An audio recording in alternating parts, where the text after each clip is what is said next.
les nombres à virgule, on avait float et on avait real. Is float, is real, même chose, les deux étaient en double, les deux faisaient des choses différentes. Donc voilà.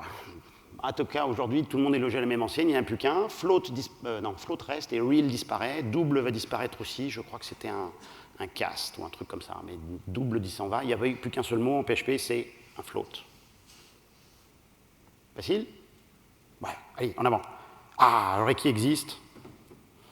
Array qui existe, ça va peut-être être plus pénible. Array qui existe n'accepte plus les objets.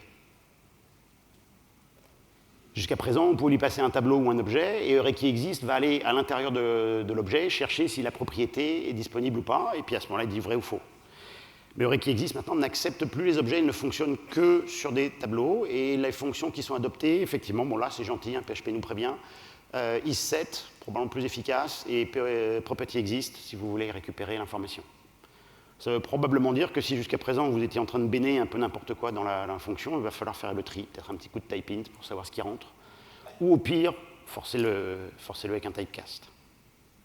Alors, ça n'a pas vraiment de rapport parce que c'est deux PR complètement différentes, mais array qui existe en particulier a été accéléré. Apparemment, c'est une fonction qui est hyper utilisée. Pas à mon expérience, mais c'est quelque chose qui est très populaire, et en particulier dans des boucles. Il y a des vérifications qui sont faites, donc c'est très lent.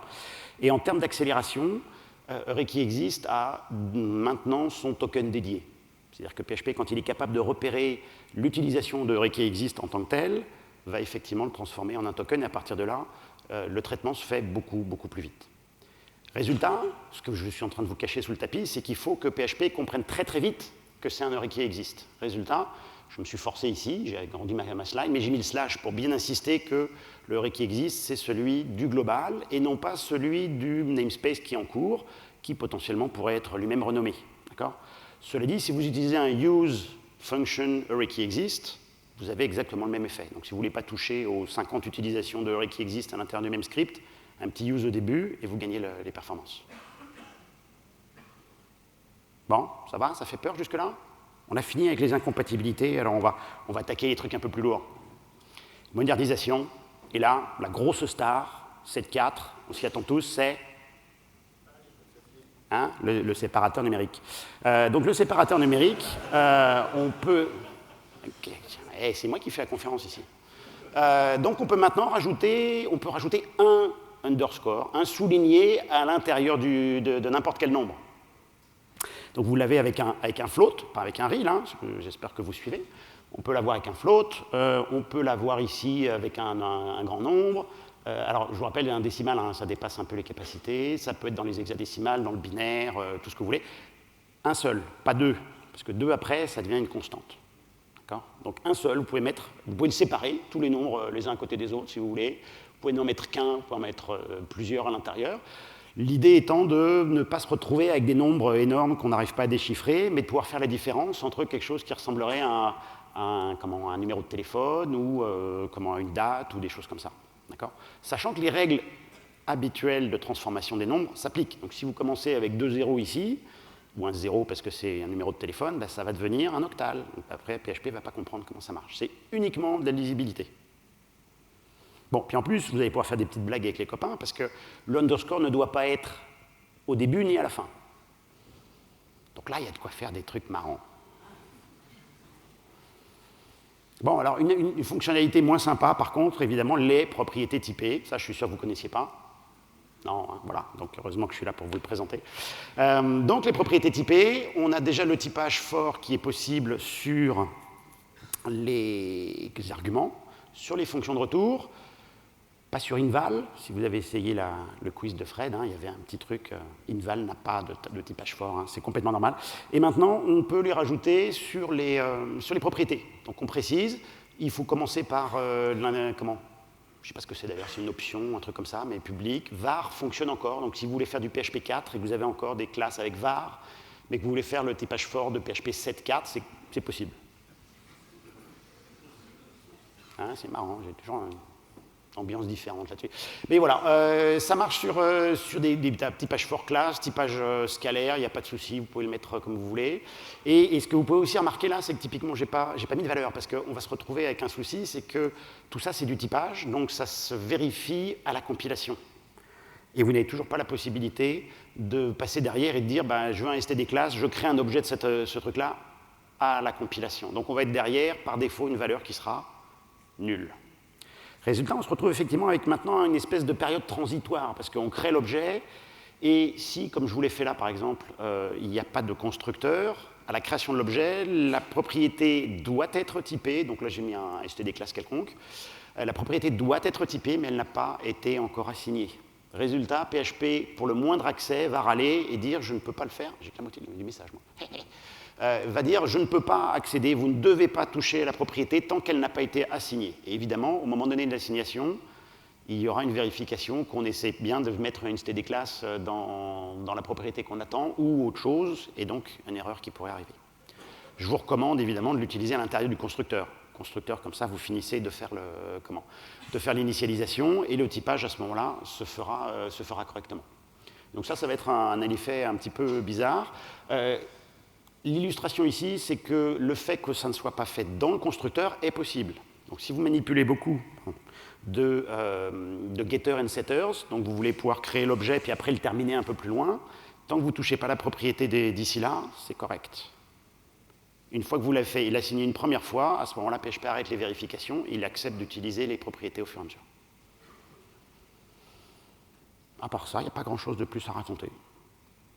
On verra sur les performances un peu plus tard, ça sera rigolo. L'opérateur confiture. 3 petits points. Alors, 3 petits points, il a 50 noms. Hein. Il s'appelle ellipsis, il s'appelle variadict, il s'appelle spread.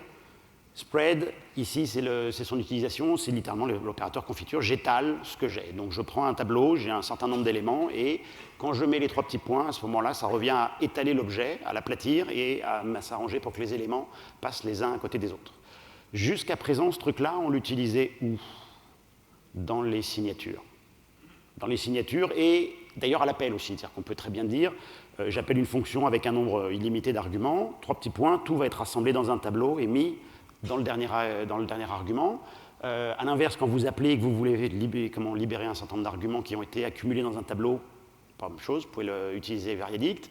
Et jusqu'à présent, de manière assez bizarre, à l'intérieur d'un tableau, on ne pouvait pas le faire.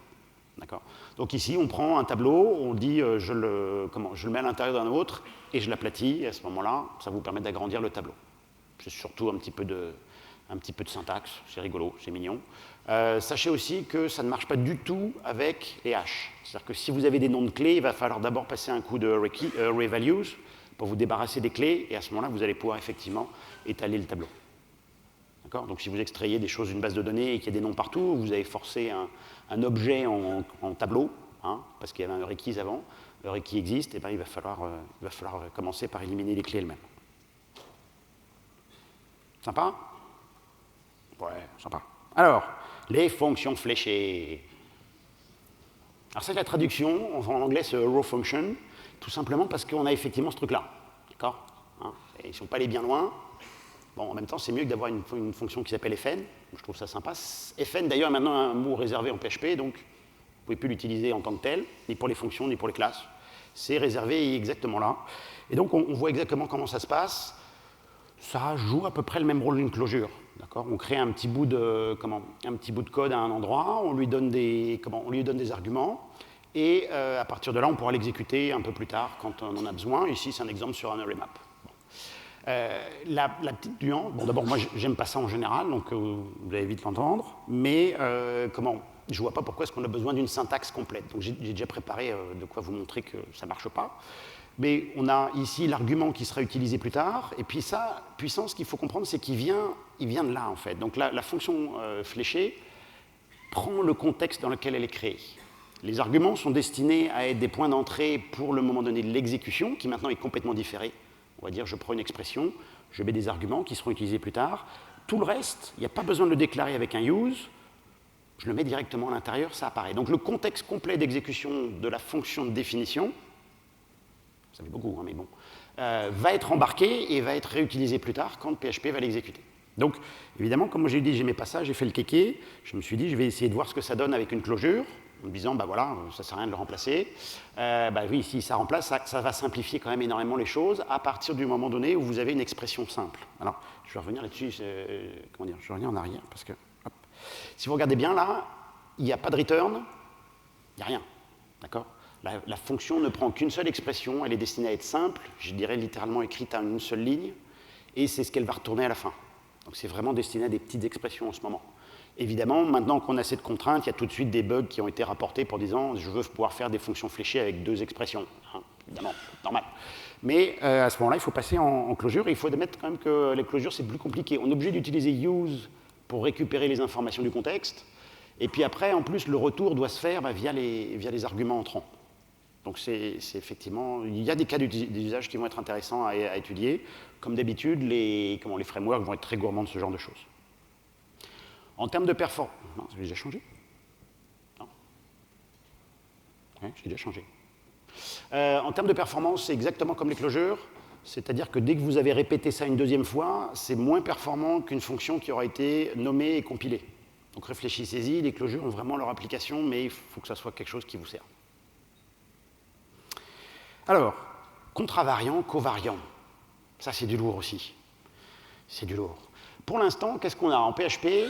Alors, il faut suivre, il y a deux hiérarchies de classes à suivre. Hein. Donc maintenant, on combine 4 éléments. On a 2 hiérarchies de classes. J'en ai une première qui n'est pas très importante ici, qui est donc une hiérarchie, B étant A, donc on en a 2.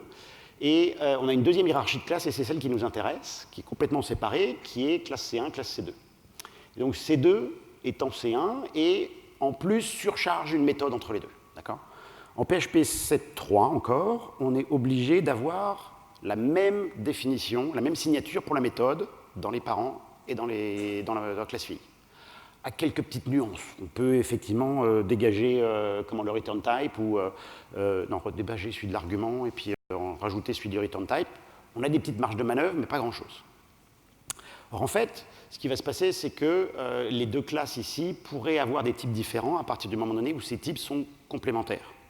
Et voilà, donc si on prend PHP 7.4, on va voir ça. À partir de là, on est capable de faire varier les arguments et les return types à partir du moment où ils sont compatibles les uns avec les autres. Alors comment est-ce que ça se lit, ça? On va dire, C1 et C2, tous les deux sont 2 classes sur lesquelles on pourrait pouvoir échanger l'une par l'autre. D'accord ?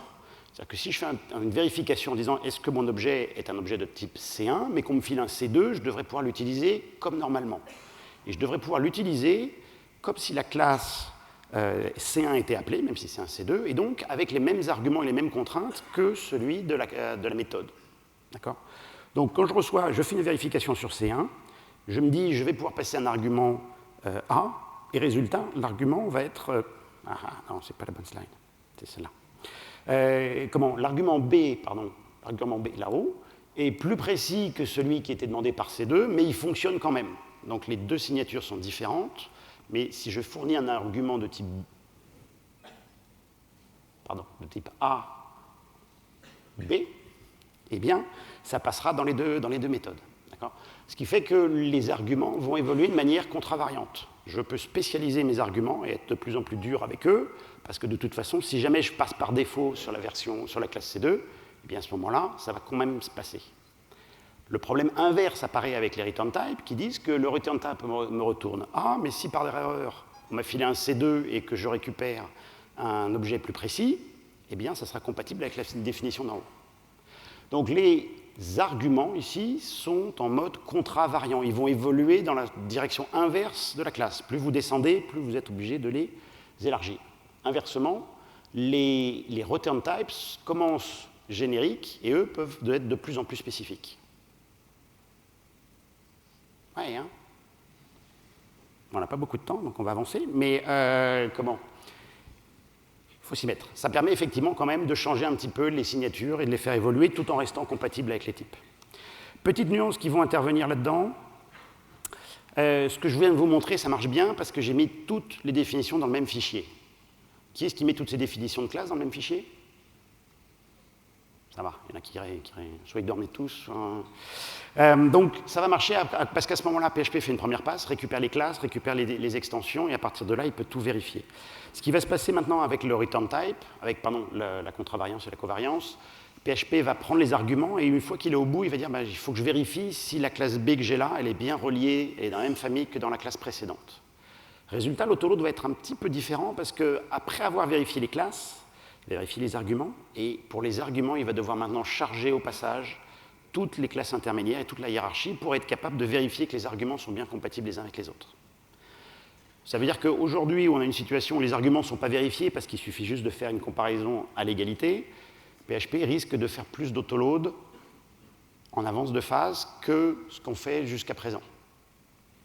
Je n'ai trouvé aucune source pour l'instant sur l'impact, effectivement, en termes d'autoloading, que le covariance rajoute, mais par contre, à l'exécution ou à la compilation, vous allez vous en apercevoir parce que de temps en temps, PHP va râler avec effectivement le message qui dit « je ne peux pas le vérifier parce qu'il me manque des classes ». Et ces classes-là ne seront pas celles qui sont chargées, mais celles qui sont effectivement nécessaires dans les arguments.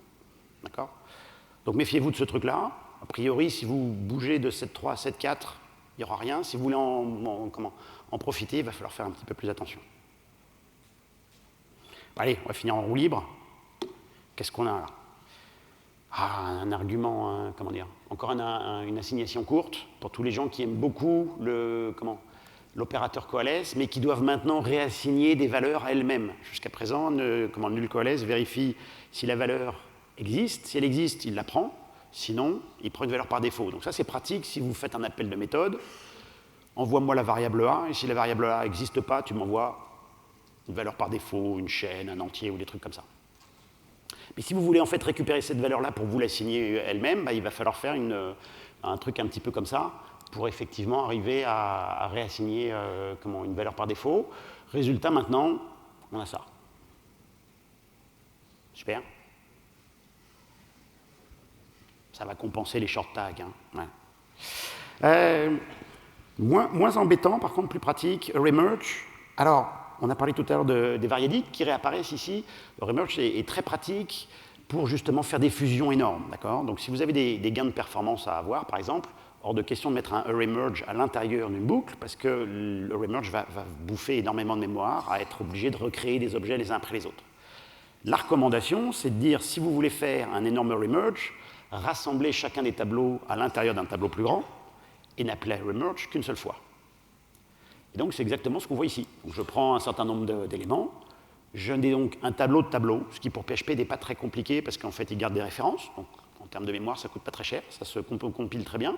Et puis, à partir de là, on essaye donc d'étaler avec la confiture les tableaux et on ne fait qu'un seul appel. Donc, ça va bien. Simplement, si vous êtes obligé de vérifier à l'intérieur si c'est vide ou pas, eh bien, autrement, PHP va dire ça, si c'est vide, je mets nul, et si remerge, je n'accepte pas nul. Résultat, petite erreur. D'accord ? Résultat, en 7.4, ce problème-là n'existe plus parce qu'un tableau vide va effectivement être passé comme un tableau vide à remerge, et remerge va vous renvoyer encore un tableau vide. Ça vous évite d'avoir à faire la vérification et d'avoir une erreur qui, a priori, est un comportement assez standard qu'on attend. Les références faibles, bon, je l'ai rajouté vraiment pour faire plaisir à David, mais moi je ne les aime pas non plus. Les références faibles. Alors on a des références en PHP, tout le monde se bat avec pour essayer de gagner en performance. Hein. On essaie de ne pas dupliquer les informations, mais on pointe tous à l'intérieur du code comme des pointeurs en C.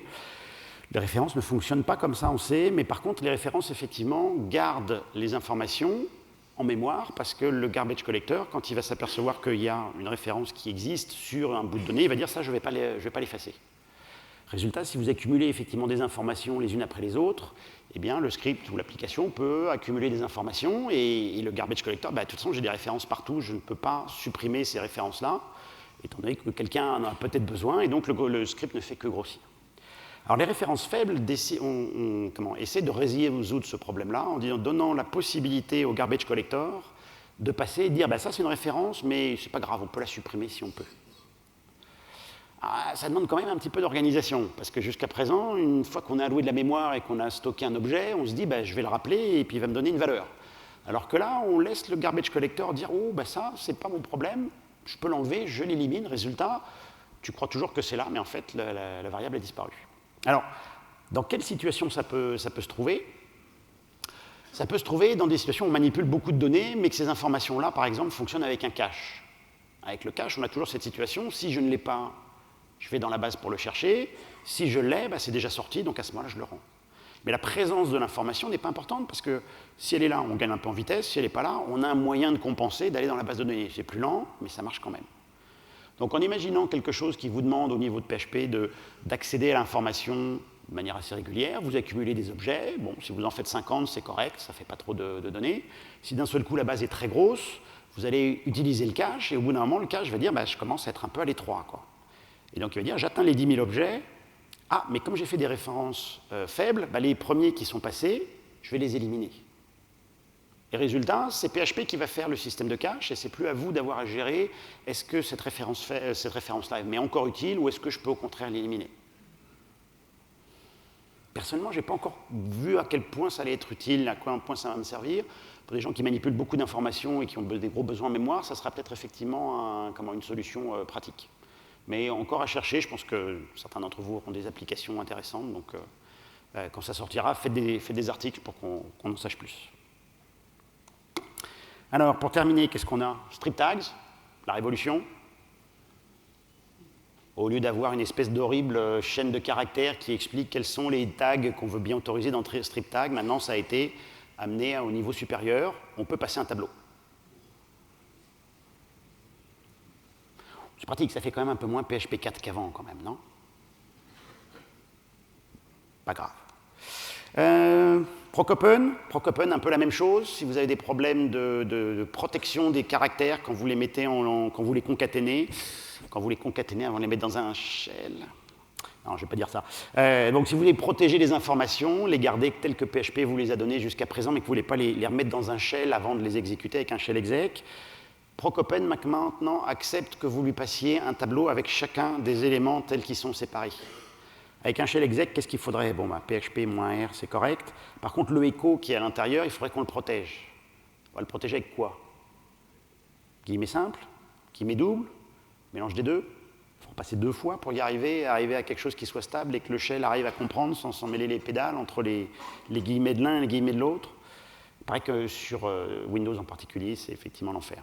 Je n'ai pas l'expérience, mais j'en ai entendu parler. Donc, désormais, on est tout à fait capable de passer ça sous forme de 3 éléments, et Procopen sait déjà où sont les informations et comment elles ont été préparées, et il les donne séparément et correctement au processus extérieur. Ce que je vous cache là, c'est qu'effectivement, il faut préparer tous les descripteurs et les pipes, donc il y a un petit peu plus de travail à côté, mais si la sécurité est le plus important pour vous, à ce moment-là, ça sera une bonne façon de faire. Ah. Et maintenant, la fonctionnalité la plus longue de toute la présentation. Pereg unmatch as nul. Et c'est bien parce que tous les anglophones sont de l'autre côté, comme ça je peux massacrer le nom. Alors, qu'est-ce qui se passe? C'est le fameux problème de la parenthèse capturante optionnelle. Donc, je vous ai simplifié le travail ici, mais on a effectivement une petite regex qui récupère des éléments et qui dit bah, je veux bien A, et puis s'il y a un B, tu me le donnes seulement s'il est là. D'accord? Et là, comme effectivement ça marche sur ABC, eh bien, la machine nous dit bah, en 0, j'ai trouvé AB, correct. Et puis, bah, tu as trouvé A et tu as trouvé B. Résultat, PEREG-match nous trouve 3 éléments. Le complet et les deux parenthèses capturantes. Seulement, si par la malchance, le B n'est pas là, PHP détruit tout, et notamment, il va détruire les derniers éléments du résultat. Donc, vous vous retrouvez à demander avoir des parenthèses capturantes, et donc 2 parenthèses capturantes, vous attendez forcément à 3 résultats, et de temps en temps, il n'y en a plus que 2. PHP, en fait, ne trouve pas de valeur. Il dit, bah, de toute façon, s'il n'y a pas de valeur, je ne mets pas de parenthèse, je ne la mets pas. Donc, vous vous retrouvez avec une requête qui est complètement valide, mais une fois de temps en temps, dépendant des données qui sont manipulées, vous ne pouvez pas accéder au 3e élément. Ça mord plus de monde que vous ne le croyez, et vous allez voir des if à l'intérieur. Après un PEREG match, if match 3 n'existe pas, alors on met une valeur par défaut. Bah, c'est exactement l'endroit où vous allez pouvoir rechercher. Vous allez pouvoir récupérer ça, et donc vous allez donc transformer votre appel en un appel comme celui-ci, qui est vachement plus long, mais espérons votre IDE va vous aider, parce que c'est vraiment long à taper. Serialisation nouvelle façon de faire la serialisation. Alors, ce n'est pas du tout les problèmes de serialize qui permettent de prendre un objet, de le mettre en chaîne et de le récupérer, donc ça c'est toujours les mêmes fonctions internes. Par contre, on a sleep et wake, qui sont très bien et pratiques, mais qui ne fonctionnent que pour les sessions. On a Serializable Interface, qui est pratique, mais qui, lui, par contre, demande à s'organiser un petit peu pour pouvoir transmettre aux parents de quoi reprendre les éléments après les avoir imbriqués les uns dans les autres. Donc maintenant, on a serialize, unserialized, qui sont capables de travailler à l'intérieur d'une classe tout en envoyant les informations à leurs parents. Ça va être plus simple si je vous montre ça. On voit travailler ici. Il y a une partie des informations qui sont récupérées, on peut les appliquer et les désérialiser proprement, et sinon on va passer à la classe parente sa propre série d'informations à désérialiser, et c'est elle qui va se débrouiller avec sa propre visibilité, sa propre visibilité et son propre typage de propriété. C'est bon? Il nous reste 5 minutes, on va courir sur les dernières. Des trucs que je vous ai mis de côté parce que c'était moins programmeur mais plus dev, mais ça va vous intéresser, le preloading. Le preloading, la capacité désormais de charger ou de précharger des classes, surtout des classes, des fonctions, des définitions en général, et de les avoir disponibles au moment donné où le script démarre. Alors, s'il y en a qui ont fait effectivement du PHP 4 de l'époque, on avait l'auto-prepend, l'auto-happen, je crois que ça existe encore, hein, qui permettent d'ajouter du code PHP avant le script, mais ce truc-là va quand même s'exécuter au moment donné où le code s'appelle. Donc là, le preloading consiste à dire, je démarre un thread Apache du serveur web, et avant même que le script s'exécute, il va charger un certain nombre d'informations. On pensait effectivement tout ce qui est config ou tout ce qui est framework, il le charge déjà en mémoire. Résultat, au moment donné où on exécute le code, on se retrouve avec des choses qui sont en moins à faire. Donc là, je décale. L'exécution de la requête se fait l'application, les frameworks avec l'autoload et après le chargement. Désormais, le préchargement de l'autoload est déjà fait. Résultat, vous évitez toute cette partie-là. L'autoload, normalement, si vous vous débrouillez bien avec le préchargement, est même complètement inutile puisque tout a déjà été chargé, donc les informations sont considérées comme natives. D'accord? À voir avec votre sysadmin, il va être très content. FFI, ça aussi on en entend beaucoup parler, je pense que ça va intéresser peu de monde, mais FFI, la capacité d'exécuter du code C à l'intérieur de votre code PHP. Première recommandation, c'est eval, mais c'est pire. Ce qui fait d'ailleurs que par défaut, il y a une directive PHP qui dit FFI enable égale false, comme ça vous êtes tranquille.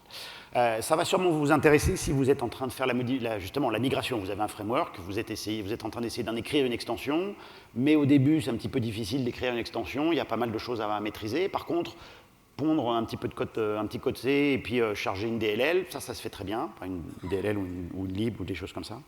Résultat, voilà, en deux coups de cuillère à peau, vous avez un premier accès à un système C extérieur, avec des performances, des choses à essayer. Et puis, une fois que vous aurez effectivement fait votre développement et vous aurez effectivement aperçu que votre nouveau système de template va très vite, à ce moment-là, vous pouvez le diffuser sous forme d'extension. D'accord ? On en entend beaucoup parler, je pense que ça va être un enfer de devoir débugger du C à l'intérieur d'un code PHP. Mais bon, il y en a qui aiment bien ça, donc... Deux, trois petits trucs qui restent. WDDX disparaît complètement. Tout ce qui est problème de sérialisation, on l'a mentionné. L'extension disparaît. ExtHash pour tout ce qui est calcul de fonctions de hachage s'impose. Purl est complètement mort. S'il y en a qui l'utilisent encore. J'en ai vu encore, il y a OpenCynthia par exemple qui l'utilise, il faut que je leur envoie un petit mot. Money format ne marche plus non plus, on a toujours number format, si vous voulez formater un nombre, ça c'est bon, mais number format, apparemment personne ne l'utilise, donc il a été retiré, et il est recommandé d'utiliser l'extension d'internationalisation à la place. Et si vous avez une classe qui n'a pas de parent, mais qui utilise quand même le mot-clé parent, venez me voir, j'ai des conseils à vous donner. PHP 7.4 va vous donner aussi moins d'erreurs, donc ça fait un moment que je surveille ces petites statistiques. Vous avez le nombre d'erreurs distinctes que PHP est capable d'émettre dans son code source. Et vous le voyez qui évolue furieusement depuis une petite centaine en PHP 5.0. Aujourd'hui, on est plutôt autour de 500. Ça donne à peu près 2000 lieux où PHP émet des erreurs. Il y en a qui sont répétées. Et nous avons de la chance, nous avons 8 erreurs de moins. Donc, une bonne raison pour PHP en PHP 7.4, c'est que vous avez potentiellement quelques erreurs de moins qui vont apparaître. Non, mais bon. Questions qui nous intéressent aussi. Gain de performance, il y en a. Encore une fois, le langage se nettoie, des choses se simplifient, et les trucs qui s'en vont, impeccable. De manière anecdotique, vous allez avoir 5%. Donc c'est un petit peu mieux, ça va dépendre de votre code. Si vous me dites que vous avez 10%, c'est probablement valable. Si vous me dites que vous en avez perdu un peu, c'est probablement valable aussi. Potentiel de gain si vous exportez le code PHP en C, donc ça c'est intéressant. Et pour avoir essayé les propriétés typées, pour l'instant, les statistiques que j'ai, qui sont assez simples, me donnaient un effet assez bizarre qui est qu'il fallait les utiliser. C'est-à-dire que ne pas utiliser, ne pas mentionner de type, mais passer en PHP 7.4 faisait que les accès à la propriété étaient plus lents. Ou à peu près au même potentiel, alors qu'avoir le type, lui, servait et effectivement me permettait d'avoir une baseline assez intéressante. Donc pour l'instant, je suis un peu ambigu sur effectivement ce que ça apporte. Ça reste une bonne chose parce qu'initialement, au début de l'année, on avait des performances qui étaient vraiment dégradées avec l'utilisation du type H4 comme ça. Et aujourd'hui, au pire, ça a l'air d'être à peu près la même chose qu'avant. Donc de toute façon, ça va vraiment valoir la peine d'essayer. Si vous voulez passer à PHP 7.4, il y existe déjà des outils. Alors, j'ai le mien, mais ce n'est pas le seul. PHP Compatibility peut aussi vous scanner l'intégralité du code et vous signaler la majorité de ce que je vous ai présenté ici, de façon à pouvoir évacuer et déblayer un maximum de choses avant même d'avoir la nouvelle version. De toute façon, je vous recommande de compiler ça et de l'essayer vous-même. Ça vous permettra d'avoir un petit peu d'avance. Il ne vous reste plus beaucoup de temps, il vous reste un petit peu moins d'un mois maintenant. Donc, allez-y, c'est le temps d'y aller. Merci à tous.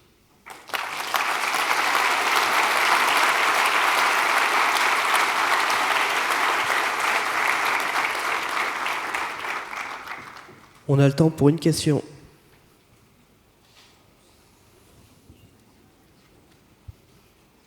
Ils sont tous en train de compiler, là, je pense. Merci Damien, merci à tous.